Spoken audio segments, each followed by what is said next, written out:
Welcome to a voyage of discovery and awareness of the richness, the diversity, and the often surprising nature of living with the land. Our journey begins as dramatic and sudden changes are sweeping over the land. The approaching storm may seem violent and destructive to us, but to nature, it's a new beginning in the cycle of life.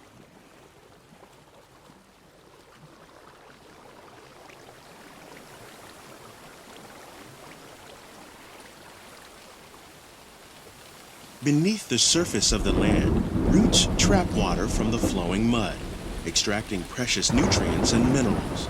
These elements, when combined with sunlight, create the diverse living systems of our planet.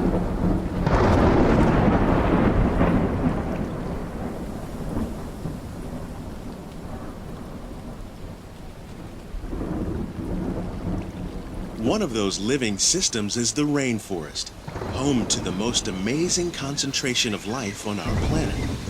These dense and beautiful forests cover only a tiny portion of the Earth's surface, but they contain more than half of its plant and animal species. Rainforests are also extremely rich and productive living systems, providing us with oxygen, food, medicines, and other elements essential to our lives.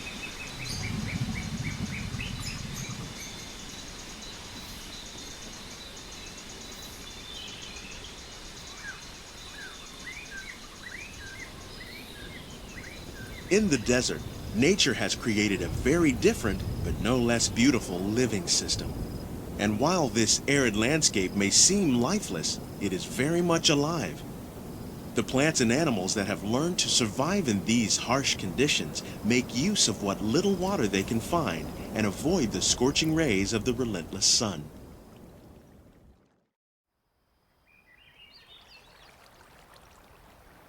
The American prairie once appeared as desolate as the desert, but over time, rainwater and nutrients gradually penetrated the hard surface of this land. Even the hooves of the mighty buffalo helped create the rich soil that would one day become home to the American farm.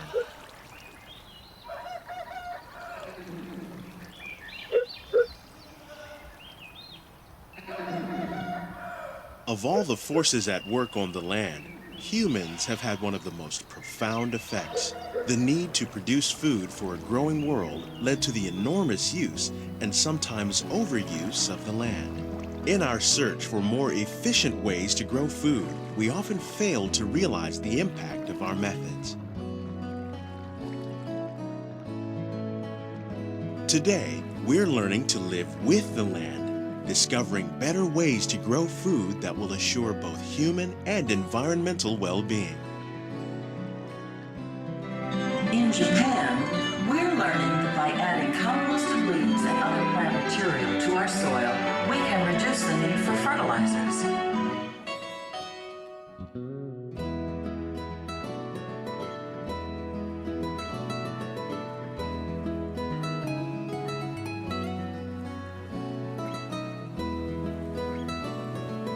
How will we meet tomorrow's growing needs for food production, yet still respect the needs of the land? Some of the answers are being discovered just ahead. To help us maintain these carefully controlled ecosystems, and for your safety, please remain seated in your boat at all times. Welcome to our living laboratories, where scientists from Epcot and the U.S. Department of Agriculture are exploring innovative ways to produce bountiful harvests now and into the future.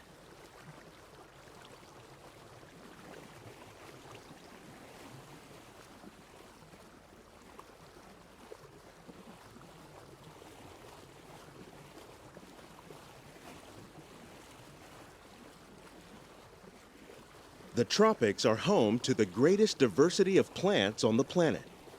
Many of these, like papaya, bananas, cacao, coffee, and rice, are well known around the world. These are just a few of the edible plants that have been an important source of nutrition for people living in the tropics. Many are rich in vitamins and minerals, while others are well adapted to growing in less than ideal conditions. Some, like the water lily, thrive in wet, swampy areas and waterways. All parts of this plant, even the flower petals, are edible. The starchy root of the plant has long been used to make flour for baking. One day, many of these lesser-known tropical plants may be as important as the bananas growing on both sides of the boat. More than 28 million tons of bananas are eaten annually, making it the most popular fruit in the world.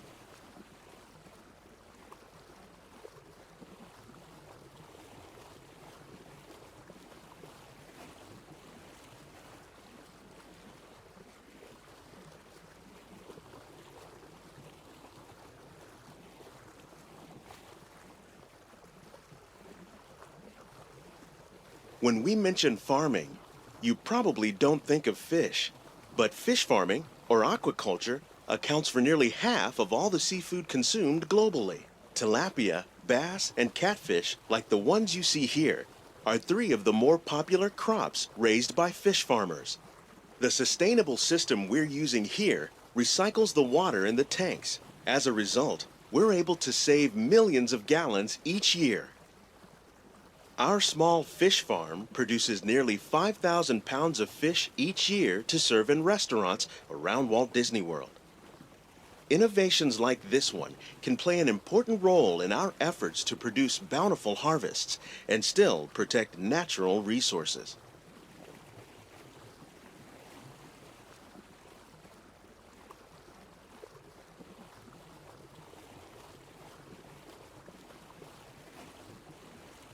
While there are more than 50,000 edible plant species in the world, most of us are only familiar with the handful that make up our everyday diet. The common grains growing here, wheat, maize, sorghum, and millet, plus rice, account for nearly 2/3 of our global food consumption. Learning how to increase yields of these staples is an important goal of research around the world.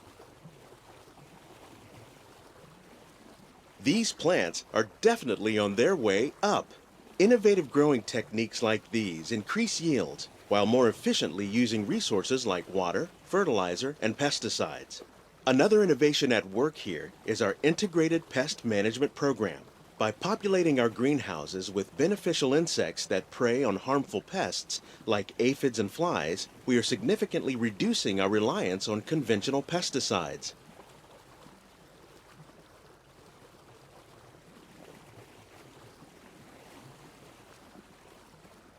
We're growing these crops using our nutrient film system.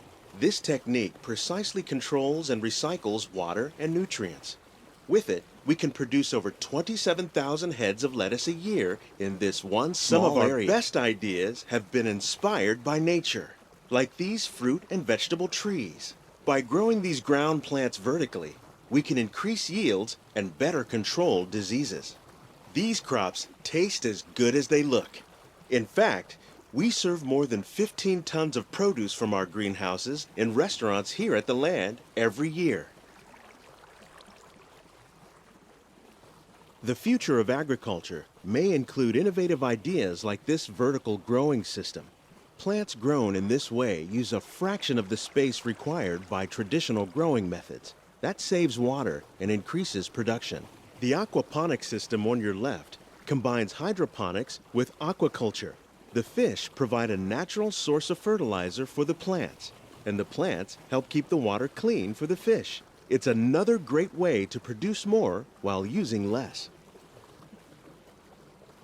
In our lab, Epcot scientists are working with the U.S. Department of Agriculture on a number of innovative projects. The goal of these efforts is to produce higher yielding and better quality plants.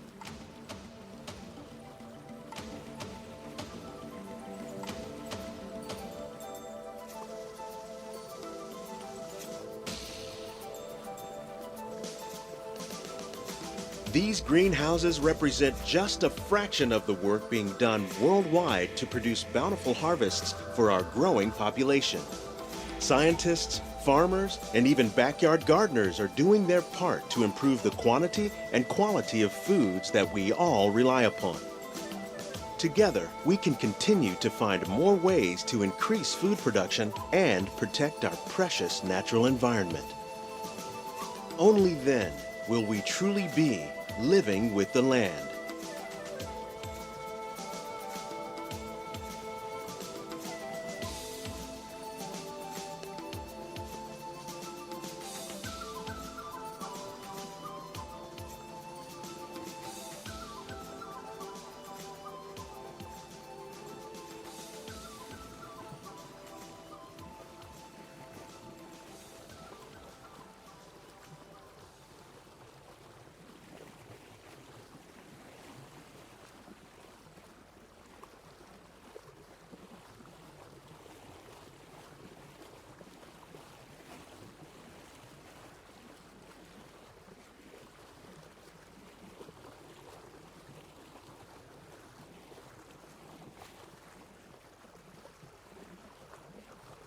Please gather all your personal belongings. Lower your head and watch your step as you exit.